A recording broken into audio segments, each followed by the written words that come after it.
Bueno chicos, esta técnica existe en el universo de los Caballeros del Zodiaco. Sin embargo, no se ve tan a menudo como en Dragon Ball, por ejemplo, y aún está lejos de estar al alcance de cualquier caballero de Atena. El único verdaderamente capaz de desafiar el tiempo y el espacio de esta manera es Mu de Aries. Puede moverse tanto a sí mismo como a objetos y a otras personas, como se ve en la lucha contra los tres renegados. Está claro que Mu no tiene la capacidad de teletransportarse dentro de las 12 casas, ya que la barrera de Atena protege el santuario y bloquea los teletransportes. Y es por eso que en esta lucha contra Saga, Camus y Sura, Mu se teletransporta dentro de su propia casa zodiacal. Al contrario de lo que algunos creen, los caballeros de la constelación de Tauro no cambian sus nombres reales a Aldebarán cuando reciben la armadura. Esta idea apareció en The Lost Canvas, donde el caballero de Tauro Asgard cambia su nombre por el de Aldebarán, la estrella principal de la constelación de Tauro. Pero en la historia solo él hizo este cambio. Tanto Teneo de Tauro, Harbinger como Francisca y Ox usan sus nombres reales. Y el caballero Tauro de la saga clásica se llama Aldebarán desde su nacimiento. Por lo tanto, Asgard fue el único caballero de toros que cambió su nombre. Mu revela claramente el trastorno psicológico de Saga en el manga. Decir que Saga era un caso típico de doble personalidad. En el caso de Saga, el bien y el mal se enfrentaban de tal manera que, cuando prevalecía el bien, tenía el aspecto de un dios. Pero cuando el mal era dominante, podía convertirse en un demonio malvado. Pero hoy en día sabemos que Mu se equivocó. Saga no tenía doble personalidad, sino que compartía su cuerpo con otro espíritu. El Lemur, espíritu maligno creado por la diosa Ker, la hermana de Thanatos e Hipnos.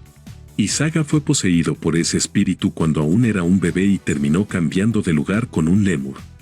Una curiosidad de los fanáticos es el nombre real de Máscara de la Muerte, el Caballero de Cáncer. Sabemos que se llama así porque arrancó los rostros de las personas que derrotó y las colgó en la Casa del Cáncer, siendo así un verdadero psicópata. Sin embargo, su nombre original nunca fue revelado en la historia. A pesar del manga que presenta a Seiya como protagonista, Toei Animation pensó que sería interesante transformar a Ayolia en el personaje principal de los Caballeros del Zodiaco. Obviamente, Kurumada estaba en contra de la idea y prefería que Seiya de Pegasos y los otros Caballeros de Bronce fueran el foco de la trama, mientras que los Caballeros de Oro se convirtieran en villanos. Sin embargo, esta idea fue reutilizada en Caballeros del Zodiaco, Soul of Gold o Alma de Ouro, la saga protagonizada por el Caballero del León y los demás Caballeros Dorados, luchando contra los dioses guerreros y el dios Louki.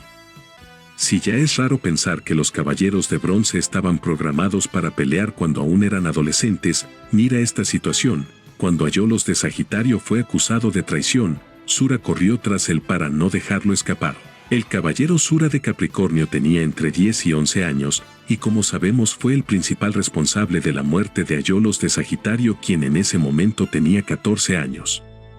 Mucha gente todavía no lo cree, piensa que es un relleno o simplemente no lo sabe. Pero el 13º Caballero Dorado existe en la historia canónica.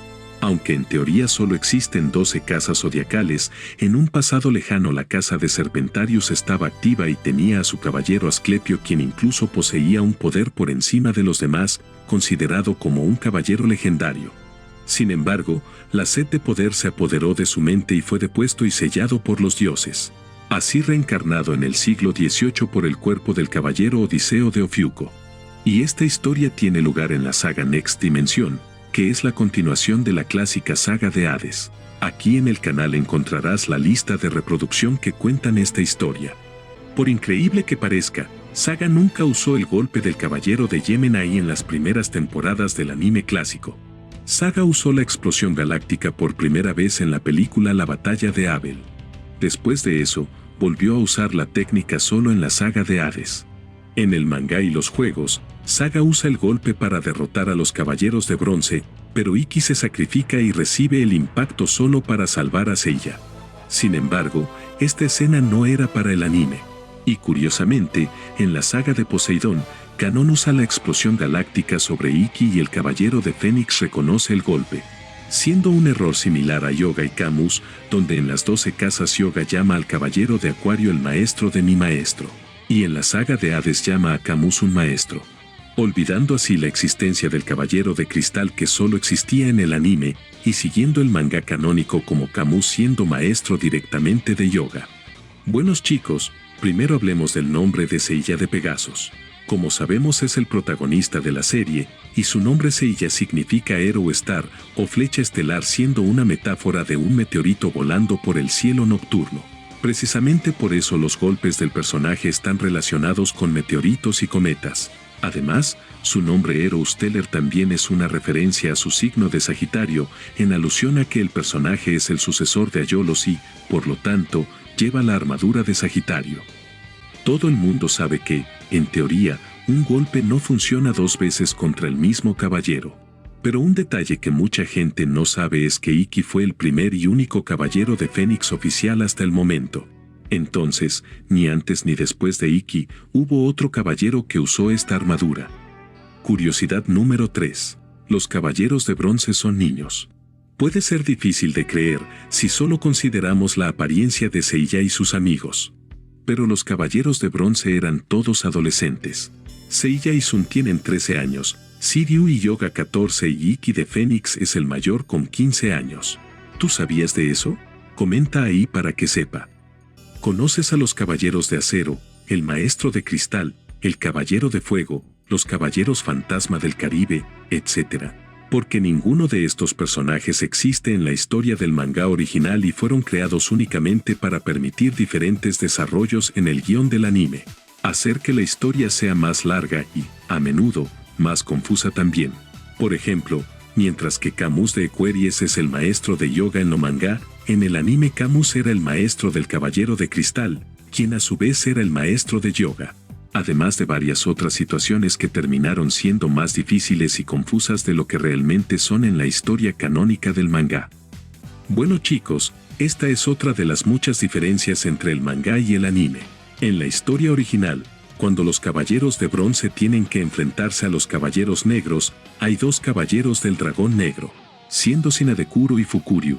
Además de complicar más la batalla, los productores decidieron que sería innecesario y confuso presentar dos caballeros compartiendo el mismo título. Así, uno de los personajes fue cortado, simplificando así la batalla de Shiryu contra el dragón negro. Originalmente, la idea de Kurumada era que Athena no tuviera una reencarnación física en la historia. Por lo tanto, Saori Kido no existiría. Cada personaje tendría que encontrar a Athena dentro de sí mismo, una metáfora de que los personajes buscan su fuerza interior, más o menos como sucede cuando los caballeros elevan su cosmos y despiertan un nuevo sentido. Me parece más práctico y objetivo que la Athena tenga un cuerpo físico para que los caballeros lo protejan. Pero, ¿qué crees que funcionaría con esta idea? Por extraño que parezca, el manga describe que los 100 huérfanos seleccionados para entrenar para los caballeros de bronce son todos hermanos. Es decir, nunca fueron exactamente huérfanos. Pero de esos 100 hermanos, solo 10 sobrevivieron y se convirtieron en caballeros de bronce, siendo ellos Seiya de Pegasos, Sun de Andrómeda, Yoga de Cisne, Shiryu de Dragón, Ikki de Fénix, Habu de Unicorn, Ichi de Hidra, Ñachi de Lobo, Van de Lion Menor y Heki de Oso. Bueno chicos, en el manga se revela quién sería el padre de los caballeros de bronce, ellos son los hijos de Mitsumasa Kido. Sí, muchachos, Mitsumasa tuvo 100 hijos con diferentes mujeres y luego los envió en busca de una armadura de bronce. Sin embargo, esta relación no se muestra en el dibujo. En el anime, Mitsumasa es solo el abuelo adoptivo de Saori Kido. Y casualmente el nombre Mitsumasa Kido lleva las mismas iniciales que el nombre del autor de Caballeiros, Masami Kurumada. Mucha gente cree que Seiya se inspiró en el protagonista de Rin Nikakero, el primer gran éxito de Masami Kurumada, el cual abordó un tema de boxeo. Sin embargo, si nos detenemos a analizarlo, varios de los personajes de Kurumada portan rasgos similares a los de Seiya y los demás caballeros. Resulta que utiliza un artificio consagrado por el estudio Clamp, un grupo de mangakas que reutiliza los visuales de sus personajes en varios animes. La idea es que la audiencia los vea como actores trabajando en diferentes roles en cada universo. Precisamente por esto, Seiya es tan similar a Takei Ryuji, el protagonista de Rin Nikakeru, y Teppei Takamiya de BTX, ya que los tres son interpretados por la misma persona.